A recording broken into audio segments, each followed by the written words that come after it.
Yes.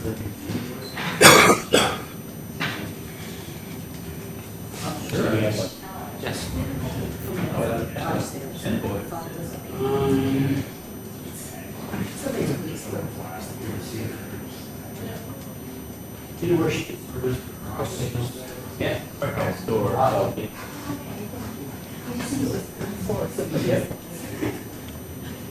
See, I don't know everything.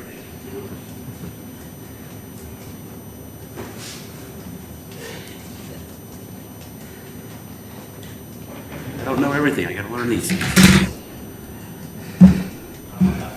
garage sales. Yeah. Garage sales. Are you commercial or residential, ma'am? Oh.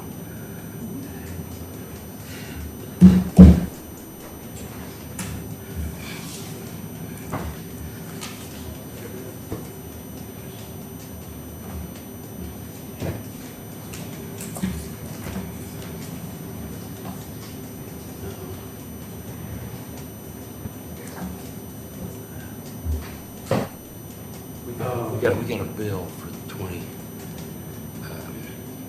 For Ray Street. Yeah, $37, something like that for the stormwater. What's the resolution numbers? No, just Dwayne got it. Yeah. It's $347. It's like $37, something like that. So, once again, when you own the property, and I'm not sure how that. You own the property in the road. Yeah, right, basically. And I don't know how that, you know, like, they shut the utilities off, but I think the utilities still get the stormwater fee or something like that, even though the...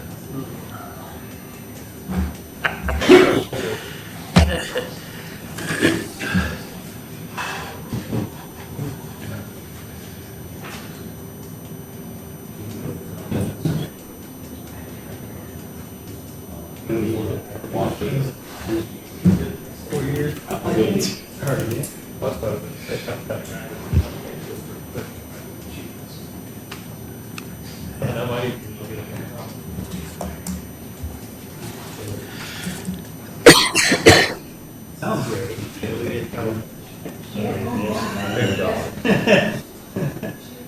Yeah, I'll see what he's. Okay.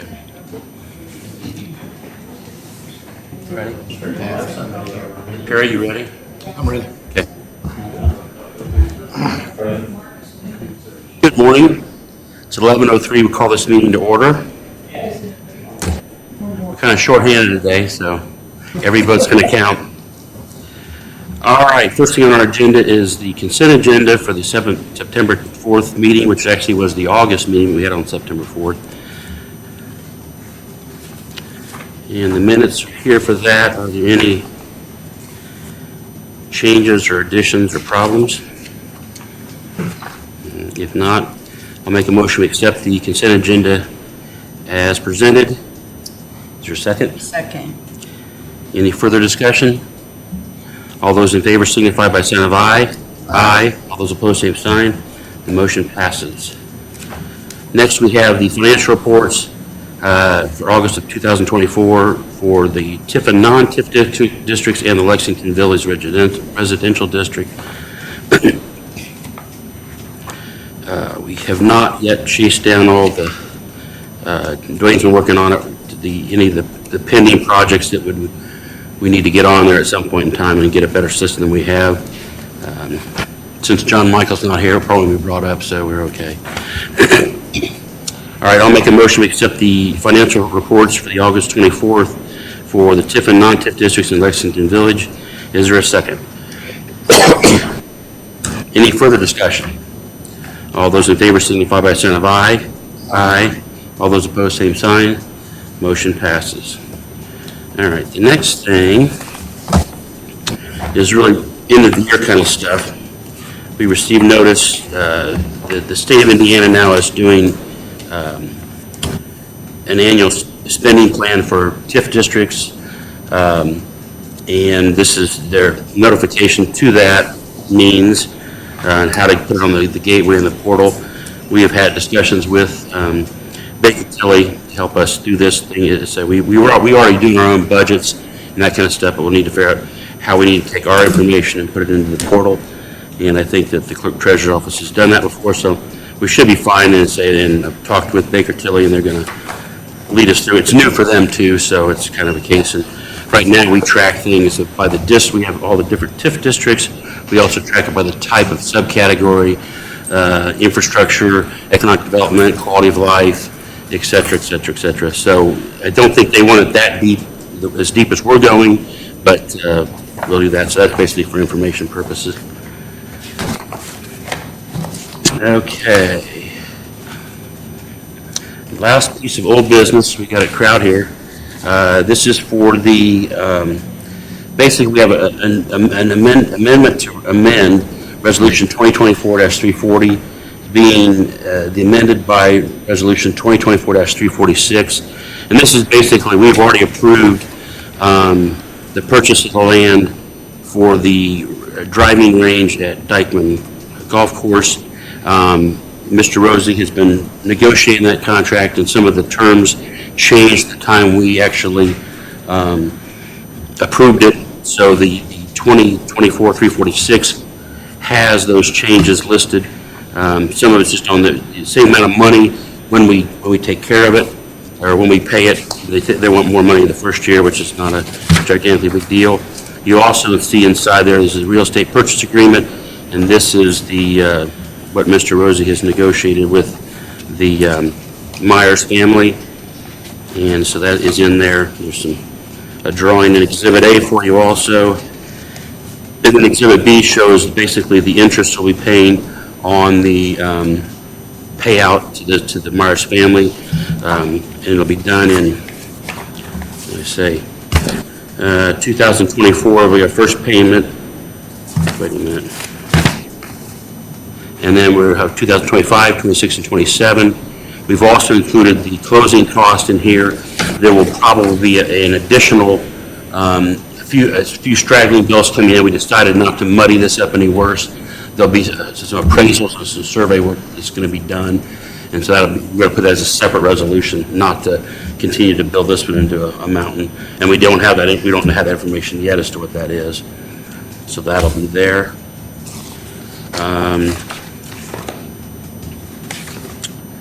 Okay. I'll make a motion we accept Resolution 2024-346. Is there a second? Second. Any discussion? No? All right. All those in favor signify by sign of aye. Aye. All those opposed, same sign. The motion passes. You guys want to make any comments or? You addressed, if you want to make sure that you guys knew there might be a survey bill or a appraisal bill coming. Yeah. I'd have to say, and these fine gentlemen have been working on behalf of the parks and that golf course and that project, getting the new building.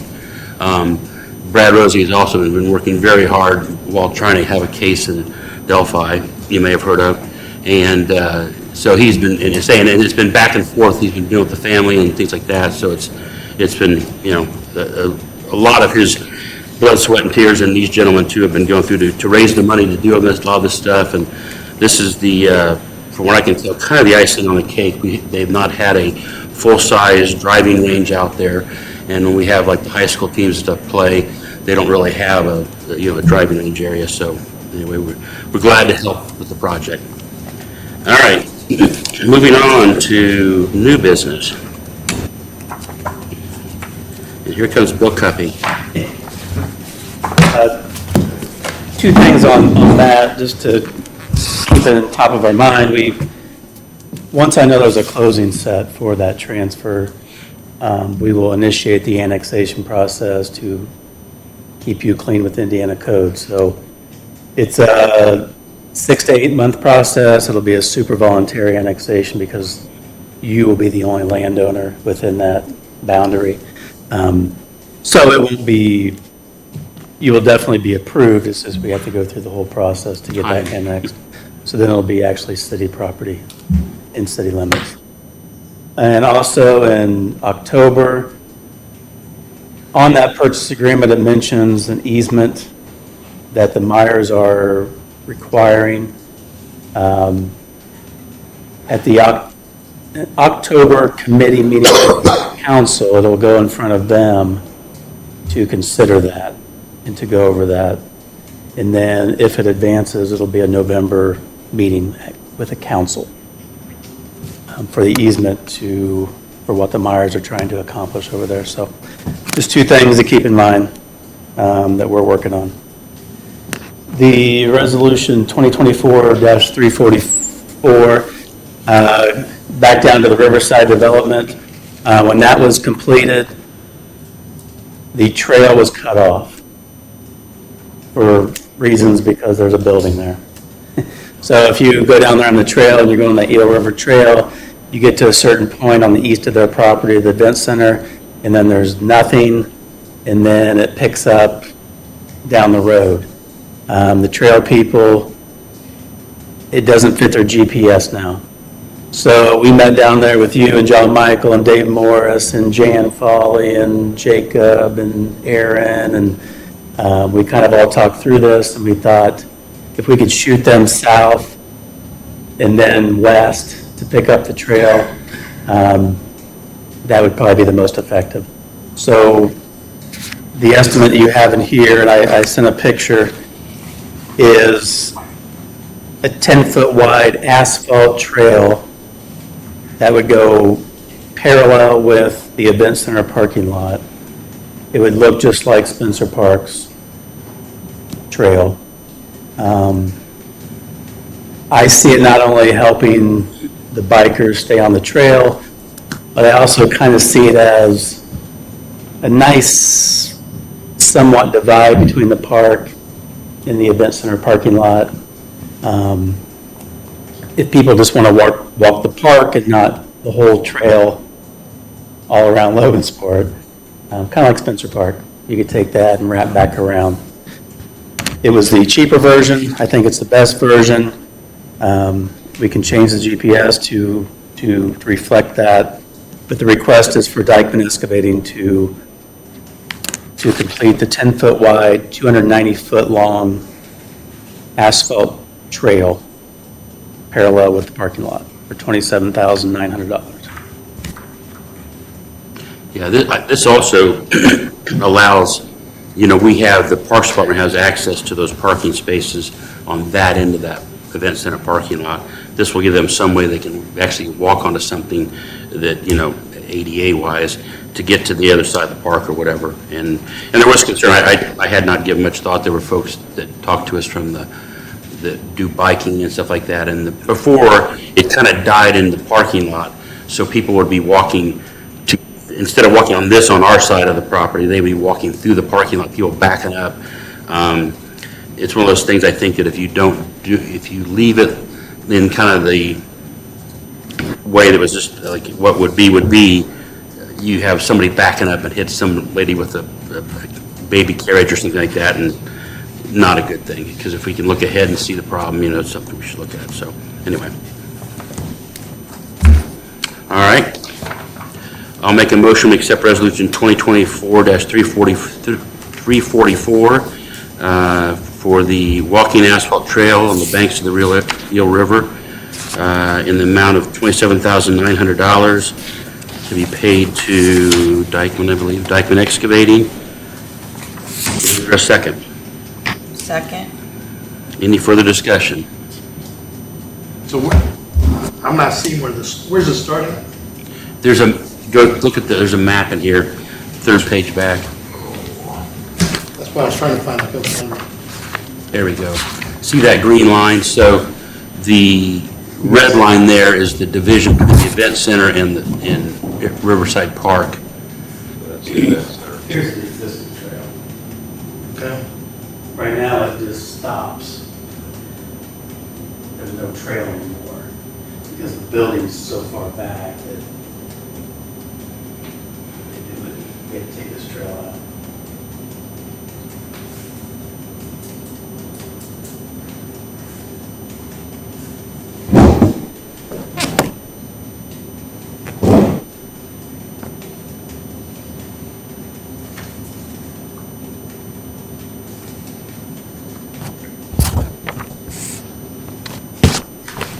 This was taken care of before the event center parking lot was put in. Yes. I said this is before the parking lot stuff was put in. Right. So that's the reason why you can't see it right here, but that's what's Yeah. actually right Well, there. this is the latest picture that's online. Right, But yeah, It's taken. So the parking area is right where the red line there, that's where your, Alright. the Riverside parking places are at. I think there's 41 or 42 of them, I think. And then the event center is actually down by about where that edge of the paper's at. You got parking there. One of those cases again where, you know, when this project started, they talked about, I mean, you also have the road around Riverside Park dies in their parking lot. And, you know, there was discussion, you know, in the long-range planning, they would, you know, eliminate that lane, grass it in, and then have two-way parking or traffic at the top of the park there. You know, at this point in time, they've made, the event center's made that lane larger, so because they realize there's gonna be people that go around, the way to get out of Riverside Park now is through their parking lot. So it's not a perfect situation, and I say but for a long time, they kept calling it temporary access to the parking lot. And I've not heard a lot of discussion about, you know, that's going to be done tomorrow or whatever. So anyway, but it's somewhat legitimate. The whole thing, like I say, you basically have cars flowing in there. Then you had the trail basically ending in there. I had not given much thought until this biker group had us down there, and you start seeing people backing out, and you have not only cars in the park coming through, but you also have people that are walking and biking and that kind of stuff. So anyway, that's where it's at. So are they, I thought, my understanding was that they're trying to put a river walk right there, all the way down to 6th Street. we are. Not the event center. Well, not them personally. It would be part of the Ready 2.0 if that were to happen. And, I'm sorry, it would be down here along the river. Right. And the building wouldn't be a problem at that point. That could be years down the road. Even if it happened. Even if it happened, though, I don't see that this is a problem. Because not everybody can go down and up in a riverbank. I couldn't. So another option, you know, for walkers just want to walk the park, this is still a good option. Yeah, If that so- does happen. Yes, we are pursuing that. That would be the ultimate goal. And everybody wants it. But you always got to have another plan just in case. Cars are still coming through there too. Exactly. Yeah. Yeah. Okay. Any other questions? All right. All those in favor signify by sign of aye. Aye. All those opposed, same sign. Motion passes. Okay. Next up, staying down there on Resolution 2024-345. The event center opened last week. We've been moving on to what's next with the planning and the subsurface investigations, and obviously bought a house down there. We're still trying to get it demoed, things like that. Dwayne, if you could show the picture, it might help. I don't have the picture of this one, Mike, I'm sorry, I only uploaded pictures to the park and. Okay. And, What we're doing is, we've approached Logosport Utilities to bury some lines in that area. It's not a very good visual, and where I'm looking to hopefully get the boutique hotel, there are a lot of wires and poles and everything else. So basically, you got it. Yes, if anybody wants, there's some extra copies up here of the packet. So meeting with them down there, it would take away all the aerial lines and two of the poles down there where the green marker is. Most of the expense is the relocates to keep all the houses, which if you print out color, the orange houses would maintain, they would obviously get the electrical relocates. So where we purchased that home, from that point to the event center, that land, is that big enough for that hotel to build on? Yes. It's now, is that where they want? There's two options. The other option is further down west, which is the old coal plant in there. That would take a lot more subsurface work, because they used to, that land, yes, we've had it all soil borings and tested, yes. So the best opportunity would be getting it closer to the event center for a couple of reasons. Closer to the event center, and the land is better. So that's the goal. Even if they don't want to go there, we need to get those wires out of there and those poles. Yeah, if you go down there, there's some poles, like, that splits the property down there, and they're like leaning over, and it's not, I mean, they got to take them out. If somebody goes there, they're going to take those out and rerun it or go underground. And I was actually happy for once with the estimate. I didn't think, I know it's a lot of money, but I didn't think 16,678 for what I was seeing they're going to do looked pretty good to me.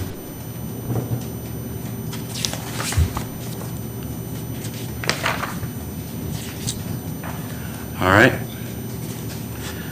I'll make a motion to accept Resolution 2024-347 in the amount of not to exceed $16,678 paid to Logansport Utilities for the burying of various power lines down on the banks of the Eel River.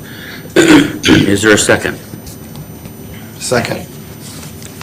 Any further discussion? No? All right. All those in favor signify by sign of aye. Aye. All those opposed, same sign. Motion passes. Thank you. Thank you. Next on the agenda is Resolution 2024-347. This is the house we purchased down there. They have shut the utilities off, but we are still receiving a bill for the sewer. It's stormwater. Stormwater for $3.75. So we need to pay that. That we need to pay. So there's a resolution for $3.75 paid to Logansport Utilities. Apparently, when you even turn the power off and the water off, I think there's still a stormwater fee, and I don't know. We're looking into this, but Yeah, you still have to pay stormwater everywhere. okay. Well, we'll get a resolution every month. Doesn't matter if you have electricity on, water on, don't matter. Yeah. Every resident, every business will pay Yeah. stormwater. So, anyway, not hardly worth the paper, but, so I'll make a motion to accept Resolution 2024-347 in the amount of $3.75 for the property at 916 Ray Street, paid to Logansport Utilities. Is there a second? Second? Any further discussion? Where's Bill at? He's hiding over here. There's nothing you can do to say, waive this. I don't care if it's $3.75, it's the principle behind it. This is ridiculous. I haven't looked at it. I was focused wrong. Why don't me and you and him meet? The three of us could meet together. Set aside about 3 hours, but Not today. Unless we get it resolved, we're gonna get another bill next month. That's what my question. Well, I think as soon as you tear it's going to be every month. as soon as you tear the house down, I assume it stops then, or is it, do you still pay it when the house, if the house is Oh, torn down? yeah. I'm glad that they brought that out to the public so we can all, yeah, anyways. Yeah. It's crazy. See, you learn a lot in these kind of meetings, you know? Well, anyway, I'm well invested in stormwater in Logansport. I am. Well invested. well, you should try to get on that board, I think. I think that'd be good. I think they'd like to have you on that board. All right, so I think we made a motion, and we made a second. All those in favor signify by sign of aye. Aye. All those opposed, same sign. Motion passes. All right, Moving on now to Resolution 2024-348. It's an amendment. Aaron, are you taking care of this, or do you want me to take care of this? I got your name on, I'm not sure why. I don't have the agenda. This basically, this is where, All of us are ready. yeah, They'll know. there's really two resolutions here. I'll take that one. All right, I was gonna say Phil knows. taking one for the team. I was going to talk about stormwater fees, I'm good.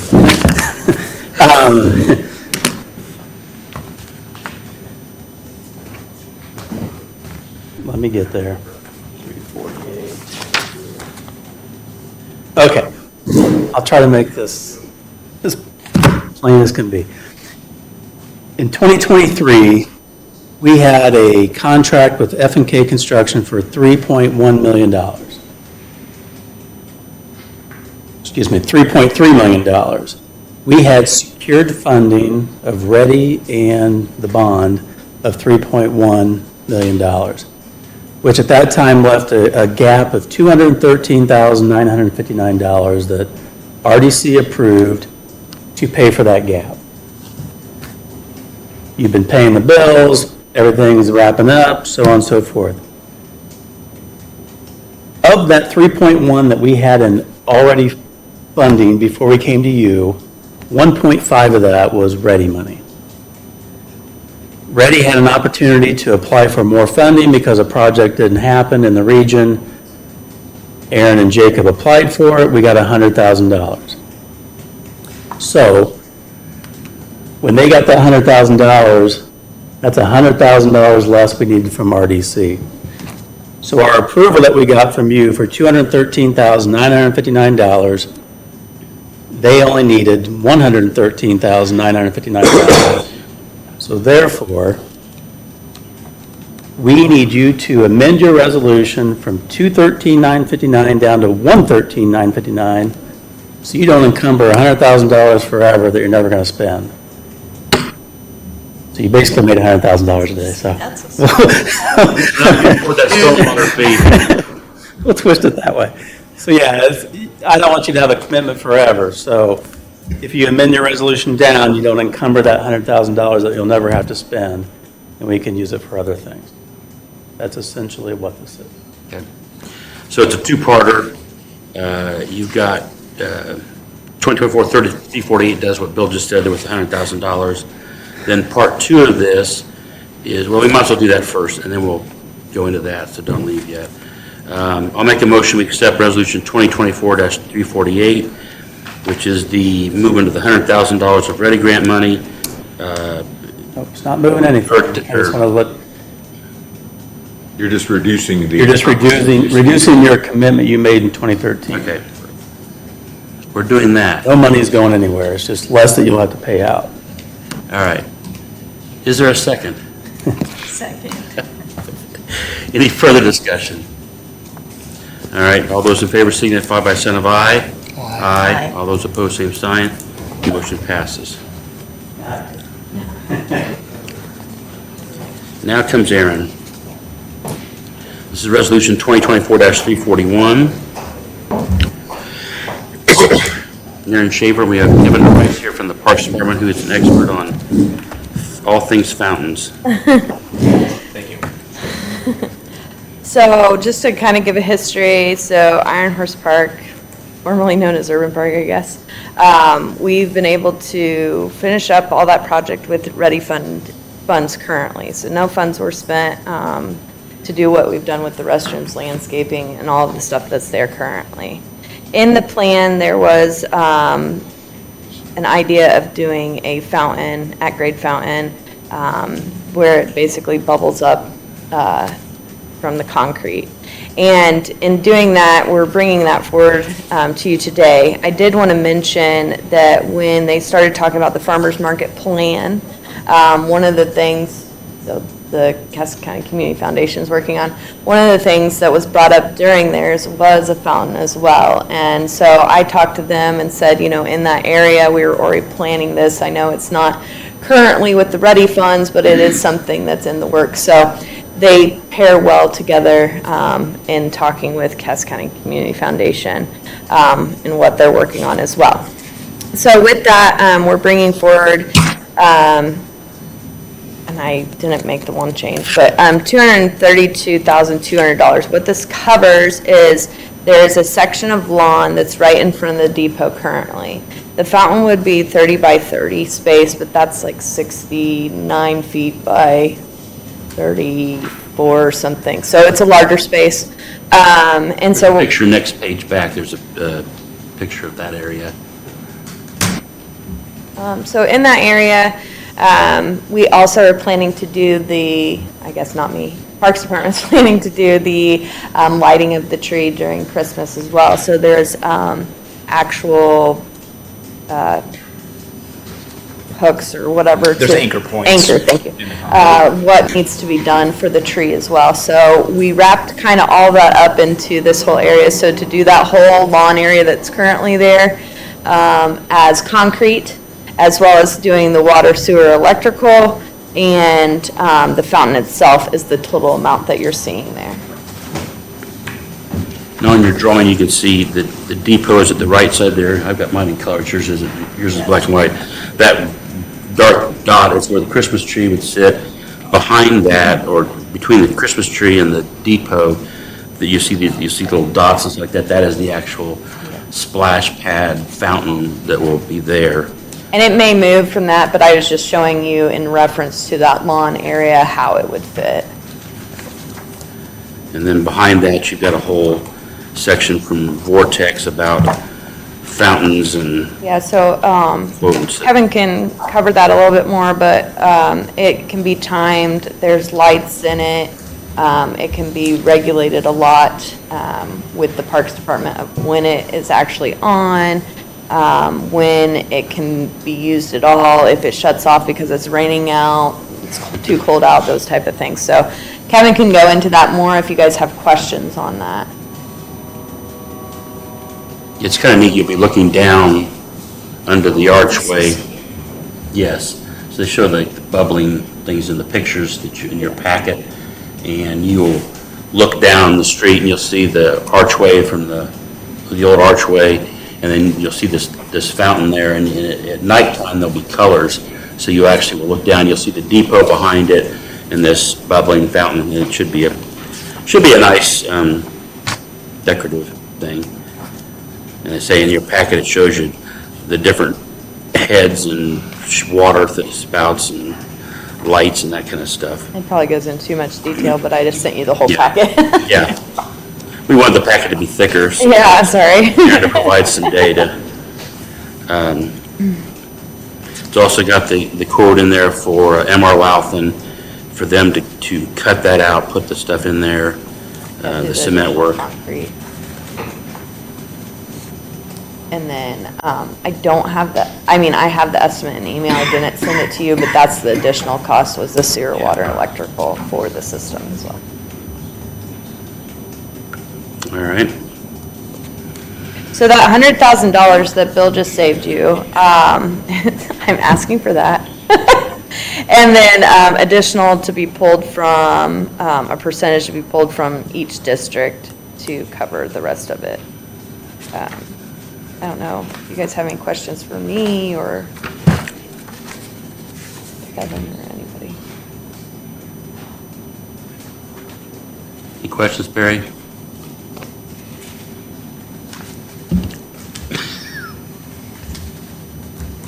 I'm good. Okay, I'll make a motion. This is not the actual, so I sent over a new one that had the $232,200. That included the electrical, sewer, and water. So that number, the 221, doesn't have that in it. Got the wrong one. Okay.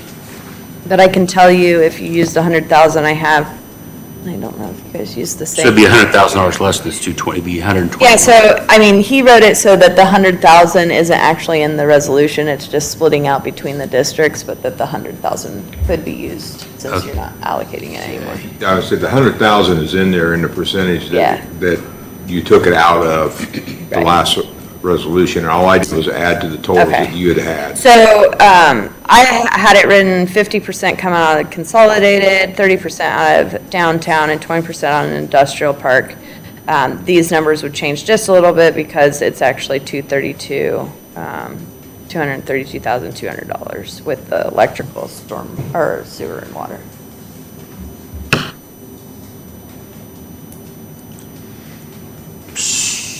So, I'm sorry, the 221, The 221 is the concrete. Needs to change to 230. Yeah, so that number is the concrete and the pad itself, and the system, all of that.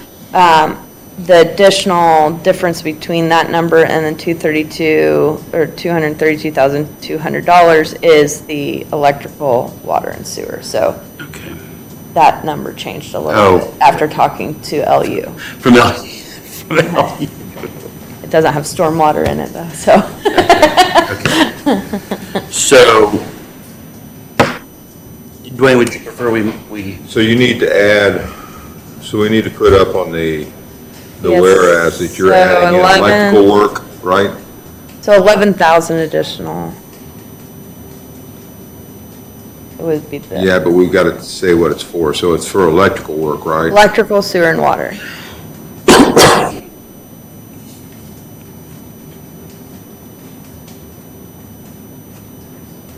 Okay.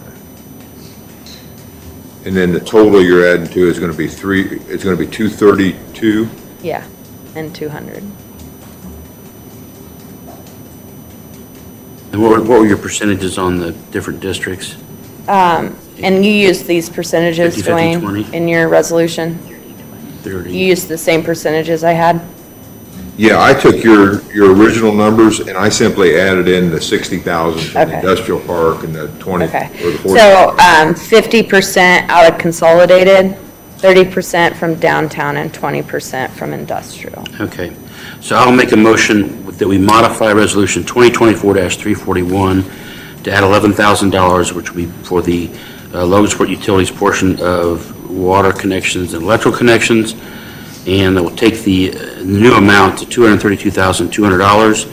And with that, in the various TIF districts, it'll be broken down into 50% into the consolidated district, 30% into downtown, and 20% in the industrial park. Is there a second? Second. All right, any further discussion? So where's the big ticket item coming from? What is it? The big ticket item is the system itself. Is what? Is the system itself, so the actual splash pad, it's like 183. So, I don't know if it's for you or Jake, but do we not, is there nothing out there that we can get like a quality of life grant to do this kind of stuff? That's kind of what we did with the Ready. Yeah, You know, we got $1 million To free do and that. clear to spend down there, and this is just kind of the final piece of that. So there's always the idea of grants out there, but one specifically for this, it would be unlikely, and it'd probably be unlikely to come within the next several years unless something pops up that doesn't exist right now. so the only real grants out there are park grants that the park uses for a lot of their other master plans in their other parks that don't specifically call out for a fountain. If we did the whole park and the fountain was part of it, there would be a percentage that the grant would pay for, but we've done the whole park with the Ready. And so we're only asking for the fountain at this time. So there's been no local dollars spent on the park to date. This would be our first ask. My biggest thing is none of this, I mean, nobody knows anything about this. The public doesn't. So, I mean, when people need to know that we're putting that kind of effort into the city, spending this kind of money to make it good for them to enjoy where they live, that's my biggest problem with all this. I mean, when you start throwing these numbers out there, people don't realize how much it is, and what we're trying to do, and what we're trying to create. At the end of the day, it's kind of like, it's just something else we spent money on. That's what I don't like. Yeah, so this master plan has been in place for quite a few years. We did have public input and public meetings regarding it. I know that that's not what was so much told in the story, but it's been going on. I mean, this area was looked at probably for 10 years, and it switched over probably the last 8 years to be what's been developed today. So I think the problem is not that people don't know about it, but it was talked about 5 to 8 years ago, and we finally got funding to do it. Maybe we need to be better at saying, oh yeah, we finally were able to do our plan that was in place for so many years. But it's not that it's brand new coming out of nowhere. It's just an older plan that's been able to come off the shelves. Kind of like on various things I've been involved in, like the farmer's market, I've seen 3 or 4 different versions of the farmer's market through the last 10, 15 years. And then there's a stage, and then, I mean, there's, it's kind of interesting how, again, sometimes you kind of lose track of timing, but it is a case where, and then people say, well, whatever happened to that? You guys, at one point, they were going to move the carousel downtown. I mean, there's just all kinds of stuff that was out there, and then you move on, and there's another version which scraps whatever you originally started here. I think this is the same thing here, is where. Yeah, so this version has been in place for about 8 years. There's still another phase to the whole master plan of actually grass area to the west and a stage. But right now we have it set up so you can bring in the temporary stage and left that as a parking lot. This plan has been in place for 8 years. It's just taken that long to get funding to be able to implement it.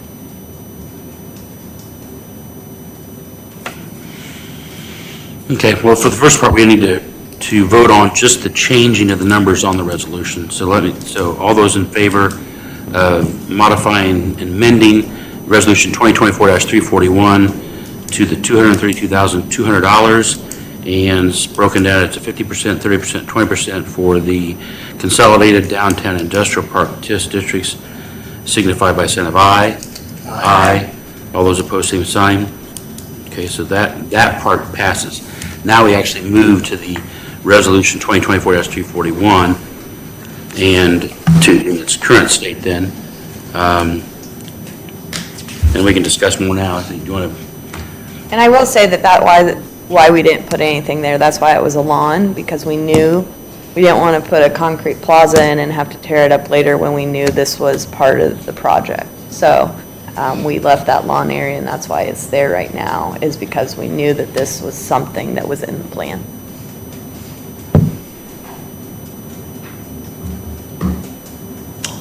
Any other questions? Thoughts? Me? Okay. All right, I'll make a motion to accept Resolution 2024-341 in the amount of $232,200 for the addition of the fountain and anchors for the Christmas tree display and all the additional concrete work at the Iron Horse Park Plaza. Is there a second? Second. Any further discussion? All right, all those in favor signify by a sign of aye. Aye. All those opposed, same sign. The motion passes. Thank you.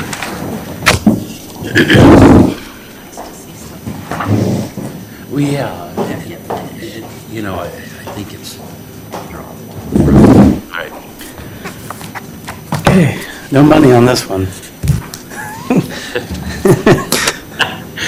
The Matlock Realty, just to refresh your memory, they were the development group that's got Wheatland and Tangy.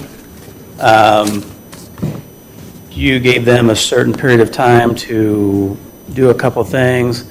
Right now, the request is for an extension, and it's really something out of their hands. Tangy has potential environmental issues, and we're running it through our city program. It's been approved, and BCA will be doing there's Phase 1 ECA and limited Phase 2 ECA, limited subsurface investigation that needs to be completed. So they're kind of in a holding pattern. Really can't do a lot, so I don't think we should eat up their timeline with things that are out of their control. So I'm asking for an official 120-day extension for them.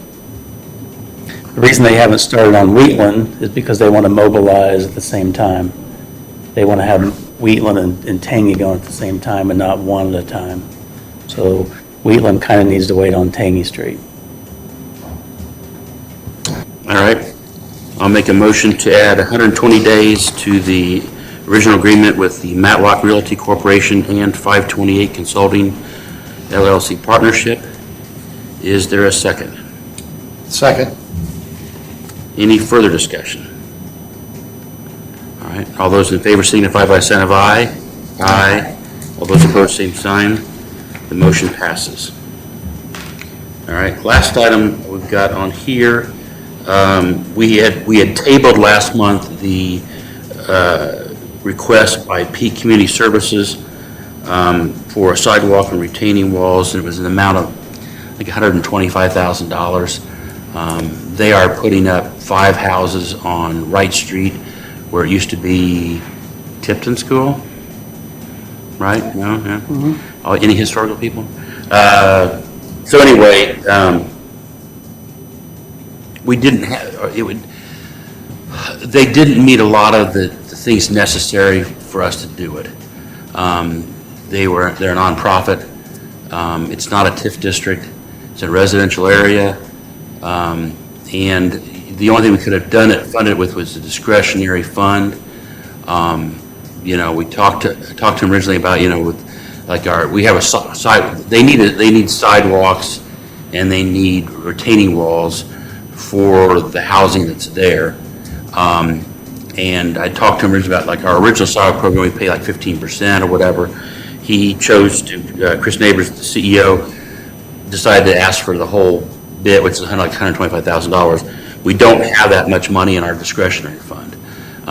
So it felt to me as if it was probably, not, and so then I contacted Baker Tilly, and again, that's kind of what the discretionary fund is for, this kind of thing. They are a great citizen of Logansport. They were originally Woodlawn Center years ago. They've been here 70 years. They're going to build 5 houses. They're going to be group homes. They will have, a paid employee 24/7 at these homes, so there'll be income for people there. They'll buy all the groceries in town. They'll pay utilities and all this kind of stuff. At the end of the day, they're still a nonprofit, which is a little problem with the TIF districts because, we live on money back from property taxes. They will pay no property taxes on that property, et cetera, et cetera. So I talked to Mr. Neighbors. I sent him a notice and just said that number one, we don't have the money to pay. We couldn't do it if he wanted to, his request.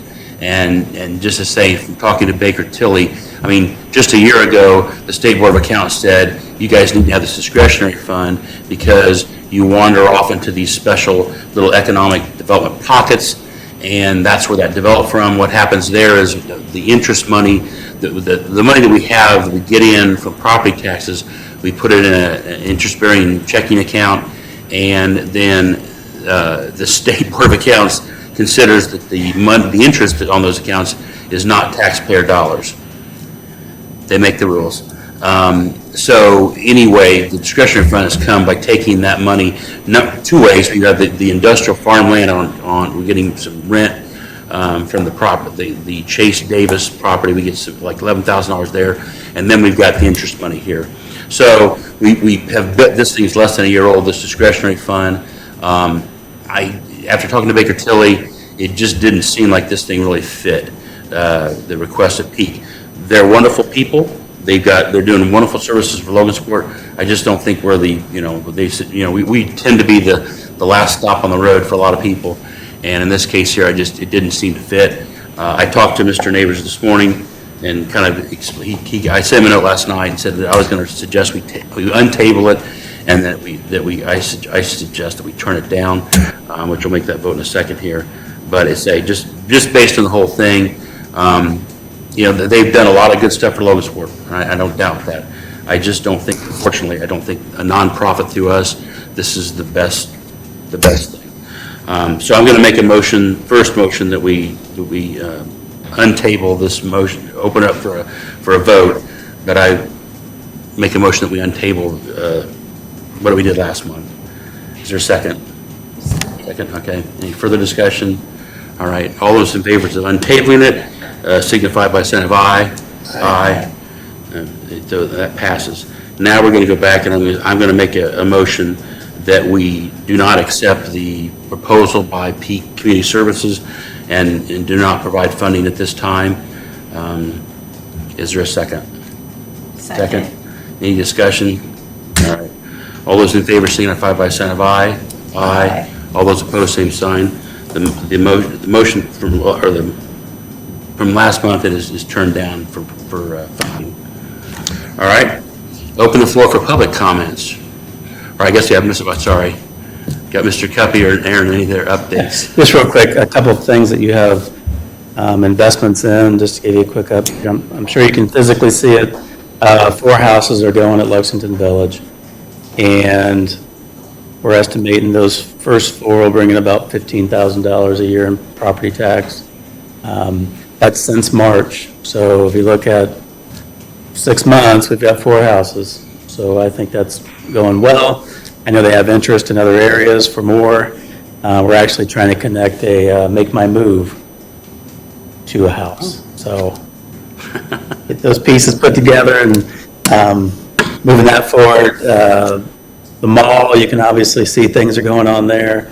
I updated council, but if you weren't listening to that, 5 Below has to be done by November 15th, or there's severe penalties for our developer. It's gutted inside, the walls are up, the sewer cuts are done, things are moving. They don't think there'll be any issues with that. The other Ollie's and Marshall have to be done by December 31st. And you'll see there's a big crew on site ripping that stuff out and gutting that. So in all that phase itself, which will be a new parking lot in the front and the back, new landscaping, the 3 build-outs I just mentioned, it's a $7 million phase. So you'll start to see investments on your assessment start to creep up, because as you know, that's in its own little TIF district that you recover a portion of that assessment. So things are going up, McAllister's will help that area, Duncan will help that area, Jimmy John's will help that area. You're going to start to see your assessments start to go pretty up there. Chase Davis, real quick, we have 2 developers looking at it. So I've given them the stuff we have, and they're analyzing it, and I'm working with 2 different groups. So if you know anybody else, throw them my way. I like competition. That's it. Time for the big time, Gary. Yeah. Aaron. No money yet, but I wanted to talk to you about Lexington Village, the mailboxes I presented last time. I did meet with the master developer on the site and a property owner on the site. I know there's been discussions of where those locations would be, and so they had looked at some subdivisions in the Indianapolis area and how they've worked on their mailboxes in that area. So we've come up with a plan. I'm finalizing the estimates on the concrete pad and those type of things, so I'll probably bring that back next month. The current finished home will be moving in a couple weeks. Luckily, they're a mailman, so we don't have to have the mailboxes done in a couple weeks, so that's nice. But we should be able to do that next month. And then the only other thing, I'm not sure if I told this group or not, Rose Holman had picked or had talked to us, I had said it at council meeting, what projects were happening in the community. And so I talked to the professors and gave them some of the projects that were happening. And so their engineering students have picked Chase and Davis and Riverside area, the 6th, and including the park. They're looking at the boardwalk that you were talking about earlier. They're looking at structures in the park for Riverside, kind of doing the engineering for those, site development, utilities, traffic flow, those type of things. And then on Chase and Davis, they'll work with our master plan for that area as well and look at utilities. How do we bring them in? What the infrastructure going to look like, and kind of engineering out those roads and different things like that, and stormwater that they'll take in consideration. There's a minimal fee on that. But what we have to do is if we like their plan and like their engineering, we just have to have an engineer group actually stamp those plans, review them and stamp them. So if it comes out that we liked phase one of part of their project or a different part of their project, we can always use what they design as long as the engineer reviews it. So I think it's great for the students and for us as a community as next steps on these projects, because both of them kind of have the master plans done. They will be visiting Logansport one group in October 16th and the other group October 17th to do site analysis. So I will be getting a list from them of who they want to meet and discuss things with. So I'll let you know if you're one of the groups. So I just wanted to kind of keep you guys informed of that as I'm well. not sure I can sleep between now and then. So, anyway. All right. Thank you. Any board member comments? Barry, Suzanne? I've got nothing else either. All right. Public comments, anybody? Want to say anything? No? All right. Our next meeting is Wednesday, October 23rd at 11 a.m. right here. Thank you. We're adjourned. Yeah, we love it.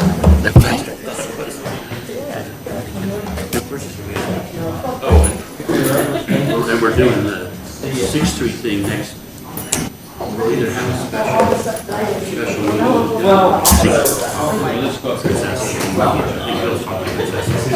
That's why I.